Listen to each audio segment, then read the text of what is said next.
Hello അസ്സാം വലൈക്കും welcome back. അപ്പം ഞാൻ കഴിഞ്ഞ വീഡിയോ പറഞ്ഞിട്ടുണ്ടായിരുന്നു ചോറിൻ്റെ കൂടെ കഴിക്കാൻ പറ്റി കറിയൊന്നും ഇല്ലാണ്ട് കഴിക്കാൻ പറ്റിയ ഒരു അടിപൊളി ഐറ്റത്തിനെ പറ്റി. അപ്പോൾ അതെങ്ങനെ ഉണ്ടാക്കുന്നതെന്ന് കണ്ടാലോ. അപ്പോൾ ഒരു കണക്ക് പറയുകയാണെങ്കിൽ ഒരു 10 ചെറിയുള്ളിയാണ് നിങ്ങൾ എടുക്കുന്നതെങ്കിൽ ഒരു 3 വെളുത്തുള്ളി 4 കാഷ്യൂനട്ട് ആവശ്യത്തിന് ഉപ്പ് എരിവിനനുസരിച്ചിട്ട് വറ്റൽമുളക് പിന്നെ കുറച്ച് വെളിച്ചെണ്ണ പരമാവധി എടുക്കാൻ നോക്കുക. കാരണം ആ ഒരു ടേസ്റ്റ് നമുക്ക് കിട്ടണ വെളിച്ചെണ്ണ തന്നെ എടുക്കണം.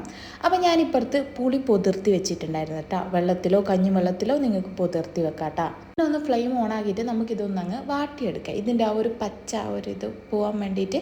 അപ്പോൾ ഈ ഒരു കളറിൽ കിട്ടണം. അധികം ഫ്ലെയിമിൽ വെക്കണ്ട, ഒരു ലോ ഫ്ലെയിമിൽ വെച്ചിട്ട് ഇതുപോലെ ആക്കിയെടുത്താൽ മതി കേട്ടോ. അപ്പോൾ അതിന് ശേഷം ഞാൻ നേരത്തെ വെച്ച പുളീൻ്റെ കുതിർത്തിയത് ഇട്ട് കൊടുക്കുന്നുണ്ട്. എന്നിട്ട് ഒരു 3-4 ഇളക്കൽ അങ്ങോട്ടും ഇങ്ങോട്ടും ഇളക്കി കൊടുക്കാം.